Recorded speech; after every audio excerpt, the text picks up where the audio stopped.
Confetti-Covered Quicksand, Chapter 10. A Nice Chat with a Violent Rapist.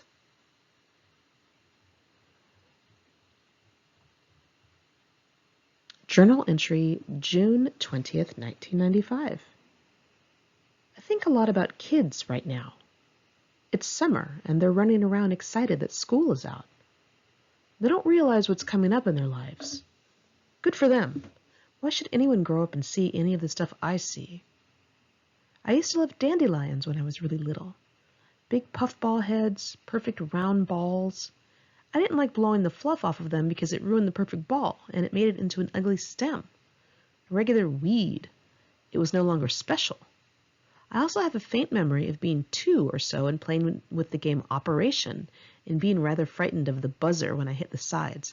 I must have been no good at that game. I was afraid of the Charlie horse and that friggin' bucket that represented water on the knee. Everything was so beautiful when I was little. I loved everything about life. It seemed to be so sunny and colorful. There were bursting pomegranates, mud pies in the shaded playhouse, Jiffy Pop popcorn, sparklers, playing house with big pretty dolls with yarn hair and flat faces, doing perfect cartwheels on warm green grass, singing Christmas carols and clutching thick peppermint candy canes. I loved sleeping in tents on hot summer nights and trick-or-treating for candy in our homemade costumes.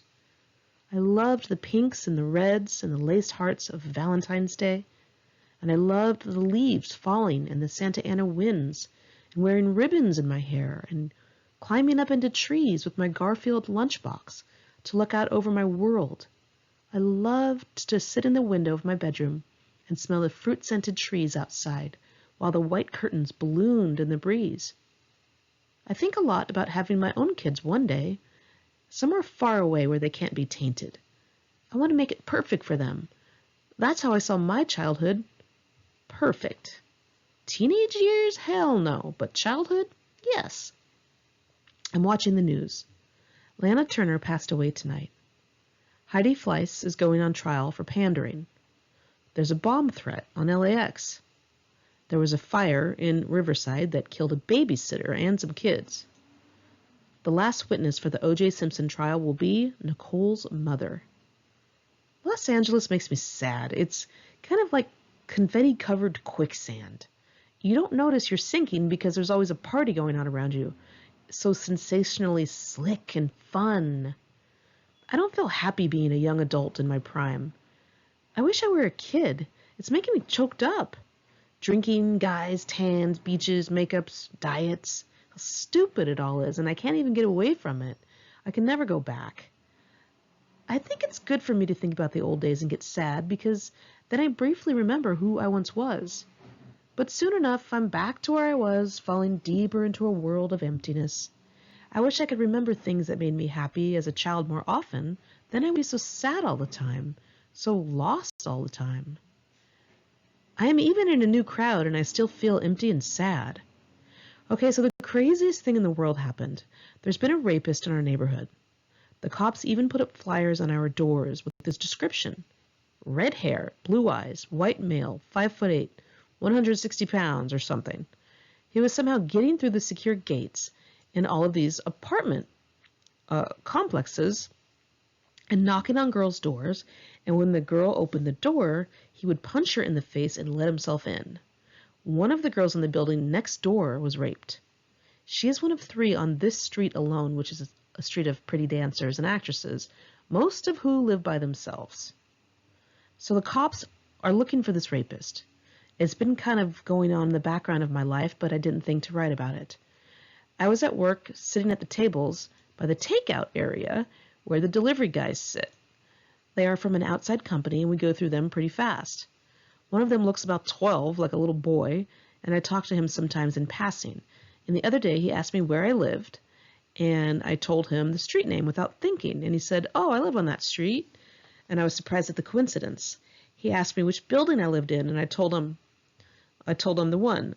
And then I asked which one he lived in, and he described some kind of nondescript building. And I said, "Well, what's the address?" He didn't know his address. It sounded fishy. He asked me if I lived alone, and something told me to say I lived with a boyfriend, so that is what I said. It still didn't hit me that I was talking to the rapist. He looked so young and harmless. But then I noticed he had a big scratch on his cheek. I asked where he got it. Right at that moment, it clicked in my head, and he saw it click in my head. We locked eyes. He stuttered and said he scratched himself on a fishing trip.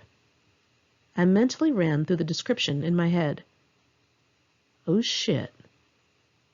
Reddish blonde hair, blue eyes, around 5'7", skinny and small for a guy. This is him. And it dawned on me that he was getting into these women's places because the delivery drivers need the security codes of people's apartments to get in to bring them the food. That's how he was getting in the secure gates. He was obviously making note of the pretty girls he delivered to and then going back later, using the security code to get in and then knocking on their door. There I was talking to him, figuring it out right in front of him. My breathing started to get very shallow and I couldn't get enough air. I tried to act normal. I didn't want him to come after me to shut me up or something. He never showed up for work the next day. Or the next day. Or the next day. He never came back to work. I didn't go to the cops at that time. I thought, what if I'm wrong? That would suck. But I know I'm not wrong. I need to make sure my door is dead bolted at night. It sucks to be scared all the time. I can never just relax. Journal entry July 5th, 1995. Went to Carmela's beach house for the 4th of July. She's a dancer at the club that Liesl and Missy work at.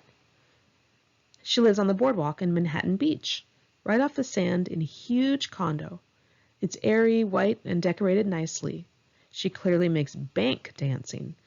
All the dancers from the club were there with perfectly round fake boobies, metallic bikinis, and long hair thrown into ponytails.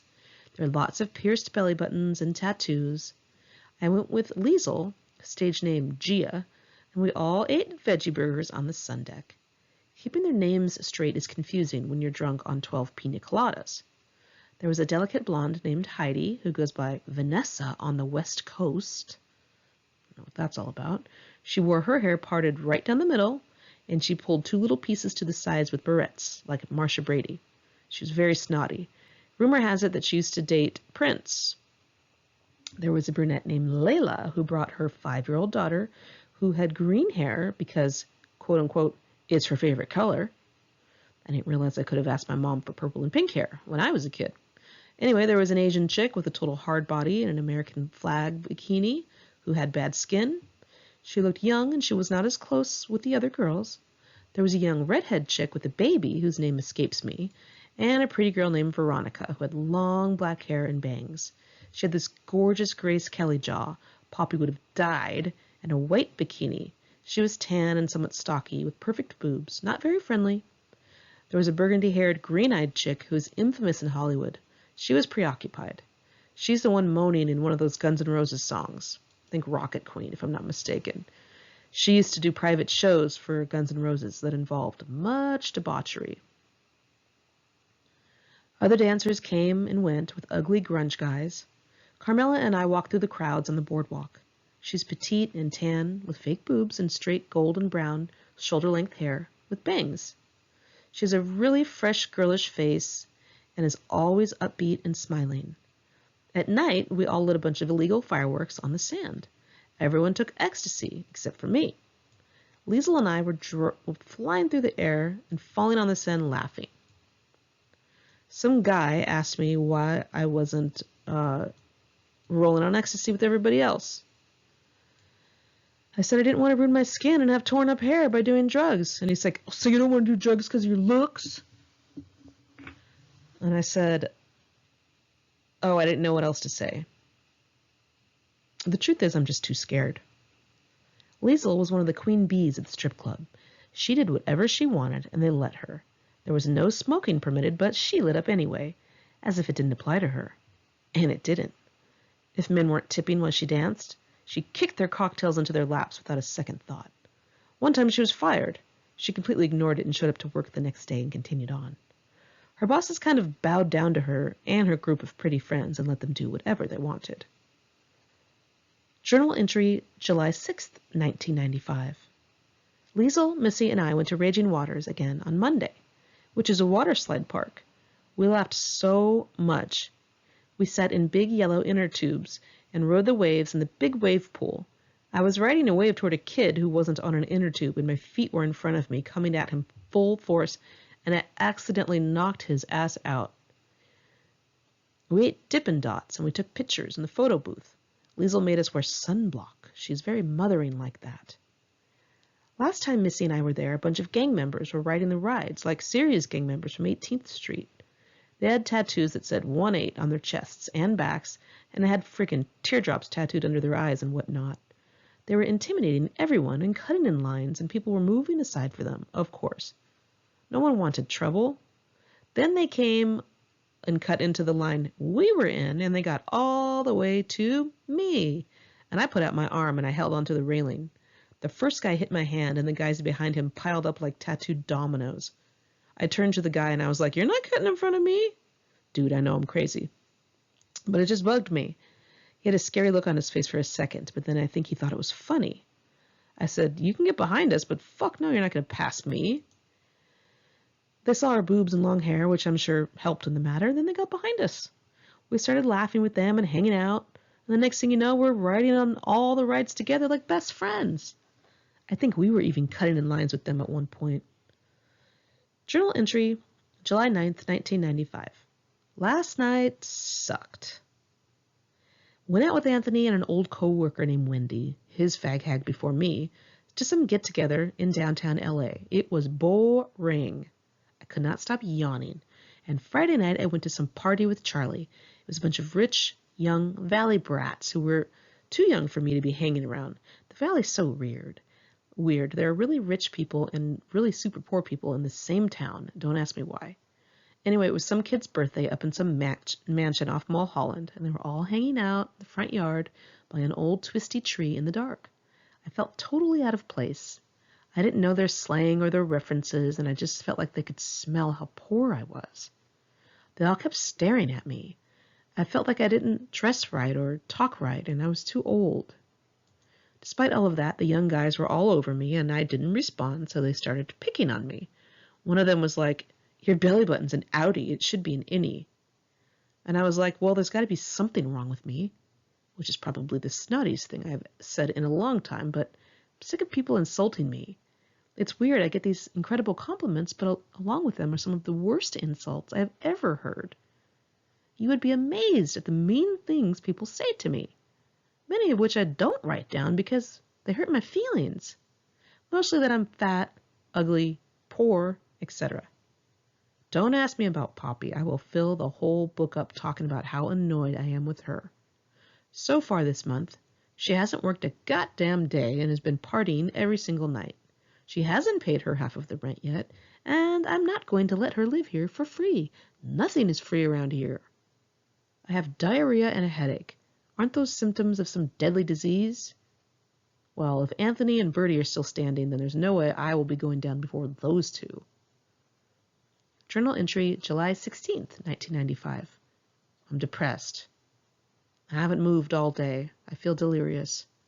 I went to Fever last night and smoked a totally laced joint with Charlie. I felt like I was going insane, and I hope there was no PCP in it, but that's what I get for accepting pot from some black guys in a Saab at a gas station. Charlie said she knew them. Dude, I can see why Rodney King was running from the cops if he was on PCP. I saw Max at the beach earlier yesterday. He's so good looking.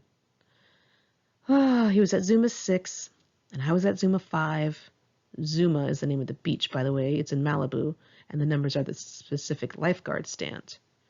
I hate how everyone knows each other's business. You can't date anyone good-looking who hasn't already made a name for themselves, and once they are a name, they're like public property. Everyone's watching them and gossiping, and once you've hit that level where you're one of the names, not saying I am, but you have to stay within that class and stick to your kind. And the hot girls and the hot guys are expected to date, and because I'm now linked to that Max guy, I'm being watched. It got around, and the thing is, I don't want to be known in the valley like Charlie is. It's so intrusive. Everyone has a lowdown on you. It's all one big high school popularity contest, of which I was never a part, to see who's richest and best looking.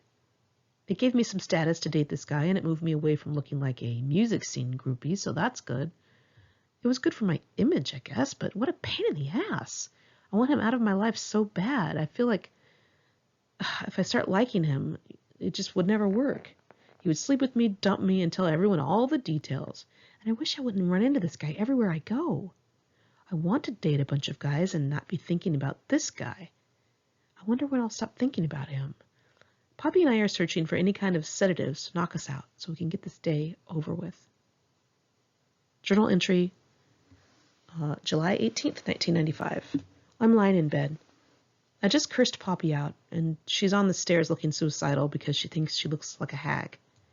She told me to get ready hours ago. 4 hours ago, to be exact. 4 hours, people. I've been sitting here waiting for her for nothing. I've accepted that Birdie takes that long. I mean, she's got a very elaborate makeup job to do. False eyelashes, beauty spots, primers, glosses, powders, curling, straightening, spritzing, and getting sewn into clothes sometimes. Fine. That's just Birdie. She's been studying supermodels since she was 8. But Poppy? She spent 3 of those hours just staring at herself. And she's pretty and has a killer body. She sees something different in the mirror than I do. So after 4 hours passed, she told me she feels too ugly to go out. I am pissed, but I feel sorry for her at the same time because I have felt like that before. I really think she's capable of killing herself over self-hatred. I'm not kidding. I shouldn't have cursed her out probably. Now I feel bad. Journal entry, July 19th, 1995. Anthony's in the shower playing Get Into the Groove on his radio by Madonna. Poppy just got home and said, "What if I end up with somebody that's bald or gross because I went for them for their personality? And then their looks went?" And I said, "Well, then be like us and don't go for people for their personality." She's talking about her skin now, and she says she has lines. She said she smells weed. I said, I think it's Anthony's cologne, but he just yelled, "Poppy, will you come in the bathroom and pop a zit on my butt?" Jack just walked in wearing a 69 shirt. Now he's tripping because we're making fun of it. Oh my gosh, he's freaking out. Anthony told him he's being oversensitive and that he wants to borrow that shirt on Friday. Journal entry, July 22nd, 1995. I walked to Pavilions to go grocery shopping. That shit is far away, too. Cheese, lunch meats, and bread are all my favorite foods, but we're all out of the question for various reasons. Fat, sodium, carbs. I hate vegetables, so I got grapefruit. Pasta? Too many carbs. Frozen dinners? Too many calories and sodium. Juice? No, I can only have water. It was depressing.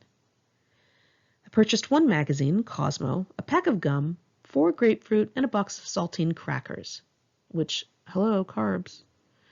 I came home and redid my manicure and hand-washed some underthings. When it was time to make my social calls to plan the evening's events, I started in on that. If you're wondering if there's any more to my life, there isn't. I continued waiting tables at Pow Pow during the day and traipsing around town in pastels at night. Everyone was listening to Tupac Shakur and Notorious B.I.G. in the clubs and doing the new dance, the Macarena, at weddings. The big movies that year were Casino and Leaving Las Vegas. Journal entry, July 12th, 1995. I'm sorry, August 12th, 1995, you guys. Oh my gosh. I have a sunburn and I feel hot. I just got pen ink on my perfect pink manicure. Today, I had to be nice to a lot of people who were either rude to me or ignored me. Table 27 were the usual doctors who all the other servers hate, but who I will wait on. They have no idea what goes on behind the scenes. When they walk in, all the servers talk to each other under their breath. They're too much of a hassle, taking time away that could be used on other tables. They don't tip to make it worth it, so the servers refuse to wait on them. Usually, one of us needs the money or doesn't mind all that much, and that person is me with this particular group. I will bring them their food immediately, refill their glasses with tons and tons of mango iced tea, and treat them with top priority, and they still don't tip me properly. There's a man in here almost every day that was hired by the corporate offices. I think he was supposed to come and assess the place and tell them who to fire and who to keep and all that. He's watching all of us and taking notes. He almost fired my ass a few weeks ago for handling my hair in the mirror at the front of the restaurant. For the most part, he is really cool, though. His name is Darren. Jack and I have become close with him. He did something to me the other day that really made me think. He brought me in for a talk and asked me what my goals were, what I was going to do with my life. I started shifting in my seat. I hate when people ask me that, as if it's just that easy to answer. I said I wasn't thinking about it yet. There was a silence, and then he told me that I should be a career waitress. I got all upset with him. I felt like crying because I often wonder if that is what will become of me. He kept pushing it and pushing it. After about 5 minutes of that, I realized he was trying to get a reaction from me. He was trying to get me to think of a plan so I don't become a career waitress. He finally talked to me about it. He told me I was too good to be a waitress. He told me to go out and do something big. He told me to get out of there, that I could do better. I started crying. He told me that he dealt with waiters and waitresses all of the time, and that I wasn't one of them, that I was different. I wish he hadn't said that. I don't want to fail. I don't know what to do with myself. It's not as if my dream in life was to become a waitress. It just fell in my lap and I had to survive. Who do these people think they are, trying to tell me I should be doing something else? It just isn't that easy.